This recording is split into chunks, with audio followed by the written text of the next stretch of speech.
Chinese jet crashed into a US spy plane, causing a major diplomatic incident. And 20 years later, the CCP is celebrating its propaganda victory.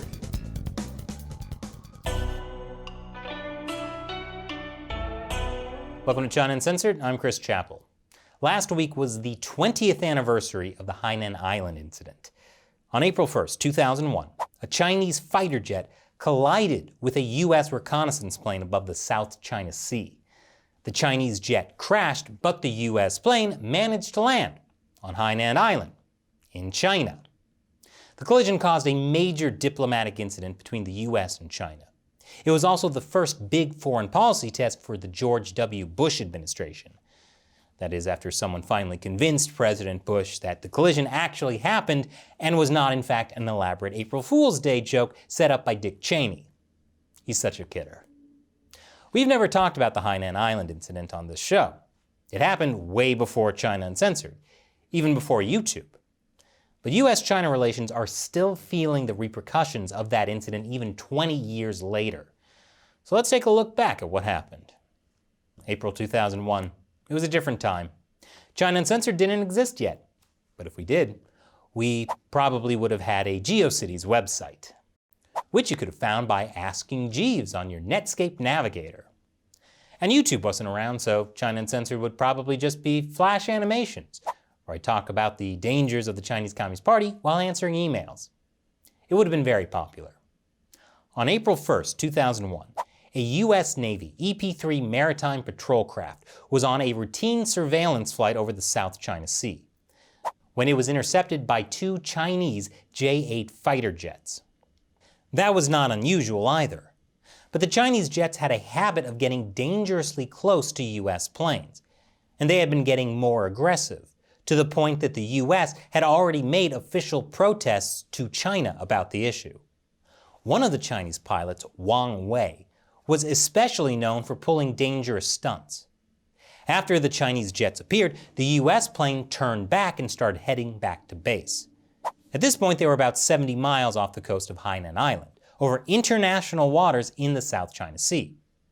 But then, things turned deadly. I'll tell you how after the break. Welcome back. Chinese pilot Wang Wei was flying dangerously close to the US reconnaissance plane over the South China Sea. Here's what happened according to a PBS Frontline interview with the American pilot, Lieutenant Shane Osborne. The footage is from an earlier incident. Osborne said the Chinese pilot came up next to the plane once and then a second time. The second time, he was only about 10 feet away. He could see his face. It made the American crew nervous. The third time, the Chinese jet came up from underneath, and its nose collided with the nose of the American plane. Both planes began to fall. The US plane dove 8,000 feet while upside down, but Osborne, the pilot, managed to get it under control. He was forced to make an emergency landing on the airstrip of a military base in Hainan, an island that's part of China. After hitting the US plane, Wang Wei's jet broke up in the air and he parachuted into the sea. Despite a search and rescue mission by the PLA, his body was never found. Meanwhile, the Chinese Communist Party had this US reconnaissance plane grounded on its airstrip. They also had its 24 crew members, which they spent days interrogating. Plus, the party's propaganda apparatus was getting into gear. The main goal was to blame the Americans for the crash. The Chinese Foreign Ministry said the US plane purposefully turned towards the Chinese plane, bumping it and causing it to crash. That might have been based on the account of Wang Wei's wingman, Zhao Yu, who said he saw the head and left wing of the US plane bump into Wang's plane, although Zhao didn't say that the US plane turned towards the Chinese jet. The Foreign Ministry also said the US should bear full responsibility for the incident and also pay compensation for the Chinese damage. The idea that the US needed to take full responsibility was repeated, including by then Chinese leader and chief toad, Jiang Zemin. Jiang also said the Chinese government had sufficient evidence that it was America's fault. And Jiang also accused the US of violating Chinese airspace. It's not clear what evidence the Chinese Communist Party had because they never released any. Meanwhile, the US government initially didn't assign any blame. But as the Chinese Communist Party continued with its propaganda offensive, including suggesting that the US would need to apologize before China would release the American crew members, the US government began to change tactics. The Department of Defense released a video showing the pilot, Wang Wei, getting dangerously close to another US plane in January 2001. That's the footage you saw earlier.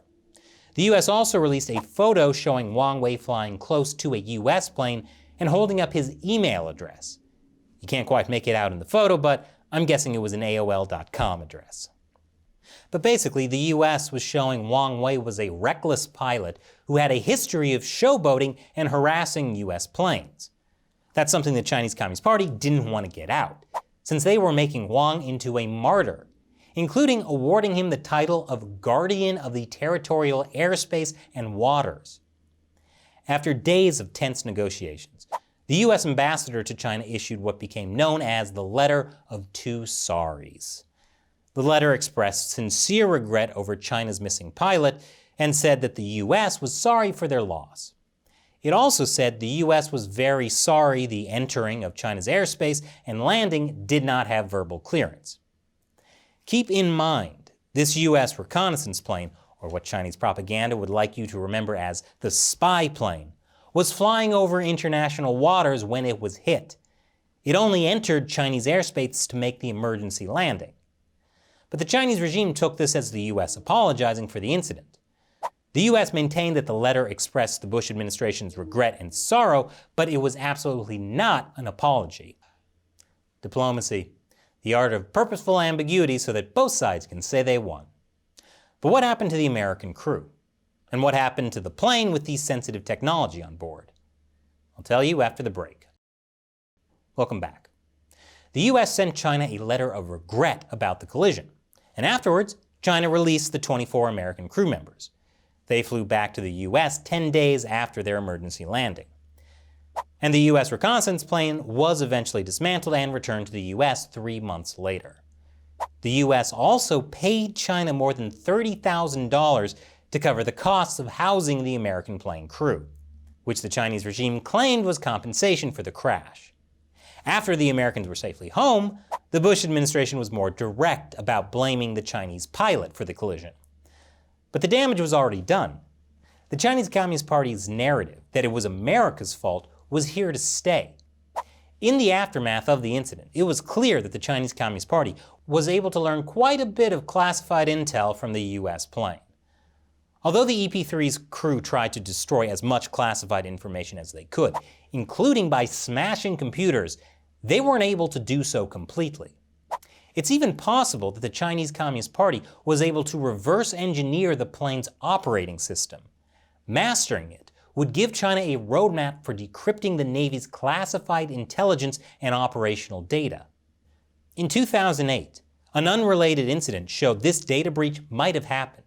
So the Obama administration spent hundreds of millions of dollars replacing all of the similar operating systems in the Navy. The Chinese regime also learned secret information involving what the US knew about the PLA. For example, that the US had been able to locate and collect signal transmissions associated with Chinese submarines. And now, 20 years later, the Chinese Communist Party is still using the Hainan Island incident as propaganda. In fact, they're practically celebrating it, as they launch drills in the South China Sea.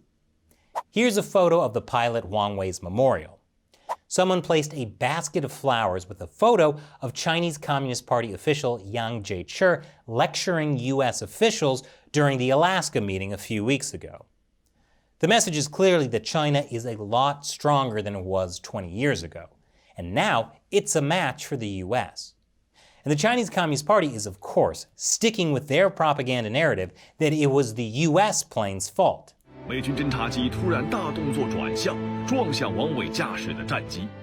That's from a state-run media video that uses the Hainan Island incident to brag about how advanced China's military is now. But as advanced as the PLA is, it doesn't mean they've stopped flying dangerously around US planes. Which means that there could still be another Hainan Island incident today, as if there aren't already enough flashpoints in the South China Sea. And now it's time for me to answer a question from one of you. a fan who supports China Uncensored on the crowdfunding website Patreon. Banana Pancakes asks, so how far will this nationalistic fervor continue in China? Will people go start burning down factories? At this point, they might as well, so that factory owners can claim their insurance coverage.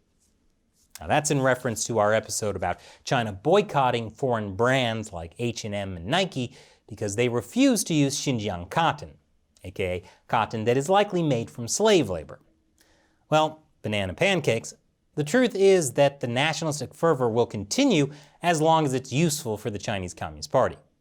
They've gotten really good at being able to gin up the outrage when they need it, but also keep it from going too far and out of control, thanks to the magic of internet censorship, and a mass surveillance state, and a huge propaganda apparatus. You get the picture.